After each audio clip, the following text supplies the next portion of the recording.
同學，今次我們將會學習 Group Discussion Skills 23 Concept Group Discussion Skills 23上課提過 Agreeing and disagreeing politely with reasons 今課繼續教 Some ways to agree or disagree with members In case of sidetracking from the topic, how can you point out that? Practice agreeing with others with a reason. I think we are looking at this the same way as I agree completely since I agree completely with what you say since that's just what I think, that's just what I believe, that's exactly what I think, that's exactly what I believe. Indeed, in my opinion, you are right, in my opinion, you are correct. That's my opinion too, surely. I couldn't agree more. We all believe that. There's no doubt about it. It is clear that. Certainly. Practice disagreeing with others with a reason. My point of view differs from yours. I think your perspectives are different. I see your point of view, but I disagree with what you are saying. I couldn't disagree more. You've got to be joking. You've got to be kidding. You should know that you can't really be serious. In fact, I respect your opinion. You have a right to your opinion, but I think I'm not sure I can agree with what you say about because I understand what you are saying, but you could be right, but I can't go along with that in Hong Kong. I beg to differ. In fact, most people like me will believe I don't quite share your view. Others have pointed out that I'm sorry, but I'm not totally convinced by your argument. Don't forget that. 下面的問題是出自 Longman Elect NSS Test Papers Paper 4 Speaking Set 7大家可以按暫停看寫一次 look up. You may ask other classmates or secondary 6 school friends to discuss this topic once.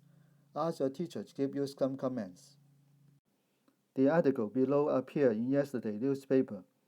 Tertiary education becomes more international. For decades, students have gone to other countries for their higher education. However, in recent years, the international mobility of students, also academic personnel, has picked up even further.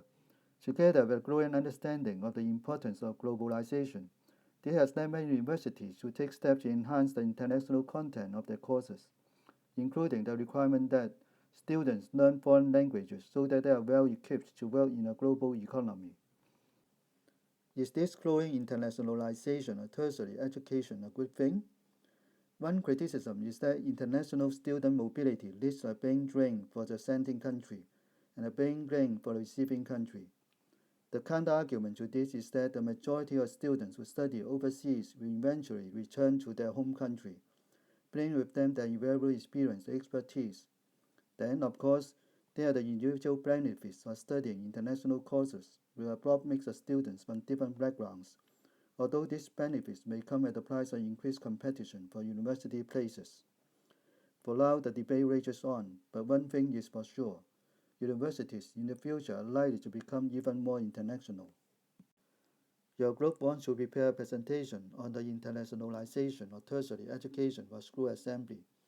Discuss with your group what to include in the presentation. You may want to talk about why tertiary education is becoming increasingly international, what the pros and cons of our international tertiary education, whether you would like to go to a tertiary institute with students from around the world, anything else you think is important. Now read the following sample group discussion and learn some skills of the stronger candidate's performance underlined below. What will you do if someone sidetracks? 如果有人離題，你會怎樣做? Try to be polite if you need to point out that. Examiner says, Good afternoon, please sit according to the color of your labels. You have 8 minutes for your discussion. You can look at the question paper and your note card, but please do not make notes during the discussion. Turn over the question paper. You may start now. Timer starts. Candidate D says, Let's begin. Our group wants to prepare a presentation on the internationalization of tertiary education for a school assembly. We need to discuss what to include in the presentation. Others say, Yes, okay. Candidate D says, The first thing we need to discuss is why tertiary education is becoming increasingly international. What does everybody think? Candidate C says, I think the growing internationalization of tertiary education is being caused by globalization. More and more people these days realize that we live and work in a global society, and therefore international exposure is essential to their future success. Candidate B says, sorry, what do you mean by international exposure? Candidate C says, I mean gaining experience from other countries, for example, the culture, language, and people. You can often only gain this understanding by actually living in a place. Candidate B says, oh, I see now, yes, I definitely agree with you. At one time, most people grew up, lived, and worked in the place they were born. They had very little opportunity to travel abroad, let alone live abroad. These days, that's not true. In fact, I think in many careers, it is now expected that you spend some time working overseas. Studying overseas is one way to prepare yourself for this challenge, and I suppose it is also one way to make yourself more attractive to employers too. Candidate A says, that's a good point. I think another reason for the growing internationalization of tertiary education is that more and more students around the world learn a second language or even a third language. This gives them the choice not just to study in their native language but also in one of their other languages. Just think about the University of Hong Kong. For example, HKU is keen to retain English as its main language of instruction, because that way it can attract students from around the world, not just those from English-speaking countries such as the US and Australia, but also those from other countries in the region, for example, the mainland, Taiwan, and Thailand.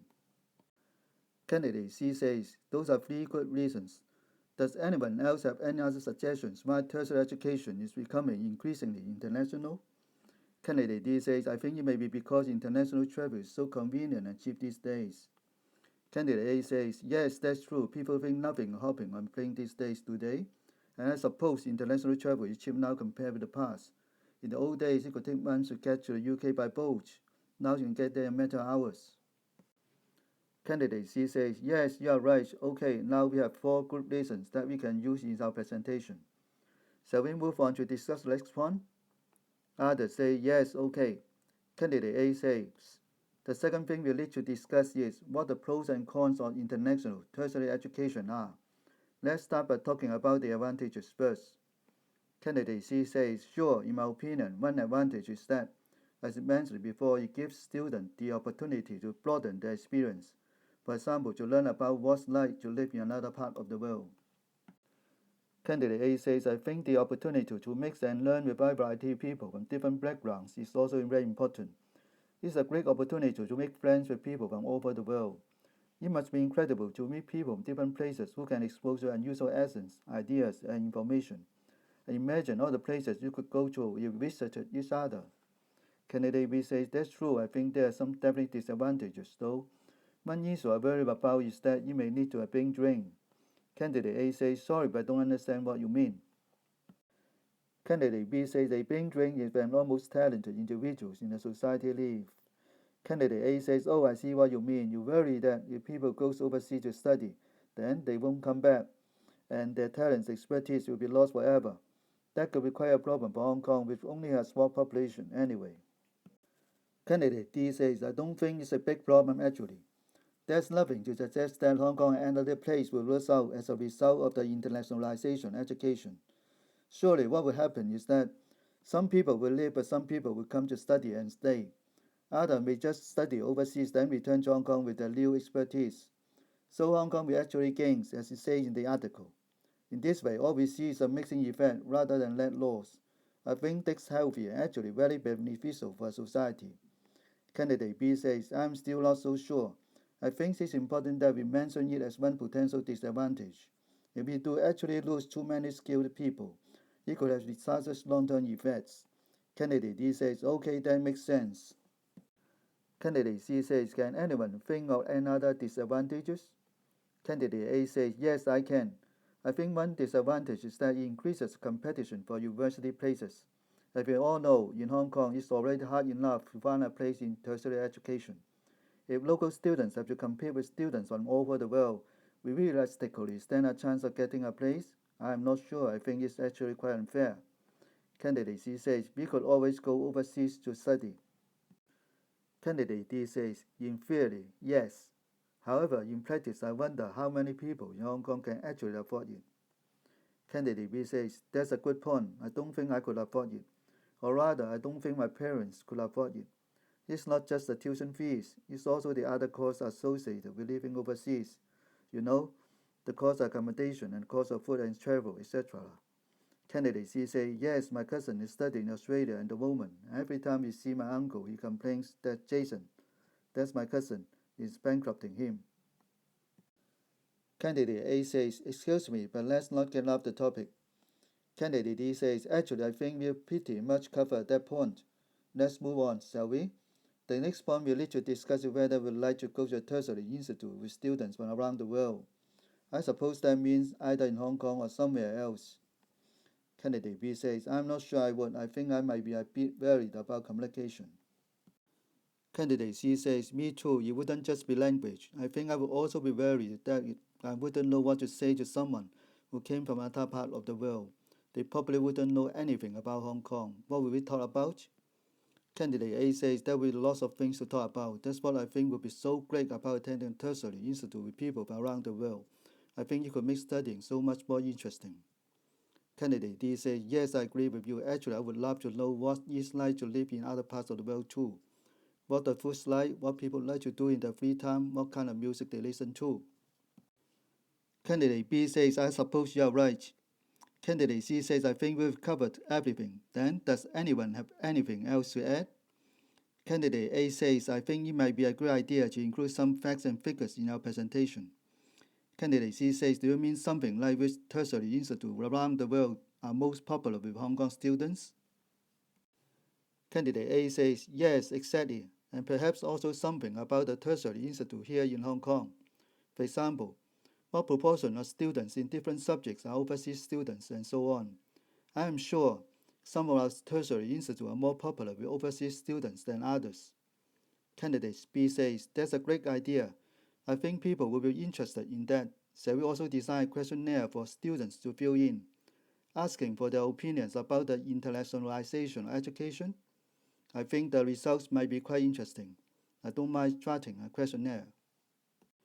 Candidate D says, good idea. I will help you if you like. Perhaps the school principal will be interested in our findings. Candidate C says, you are right. We could even list some overseas tertiary institutions that are popular with Hong Kong students. Timer beeping. Examiner says, time is up. Stop your discussion now. Now, do the exercise to test yourself by exercise. Complete the following by showing how you can develop more ideas when you have almost finished the group discussion topics with 2 minutes left. I think we've covered everything. Then does anyone have anything else to add?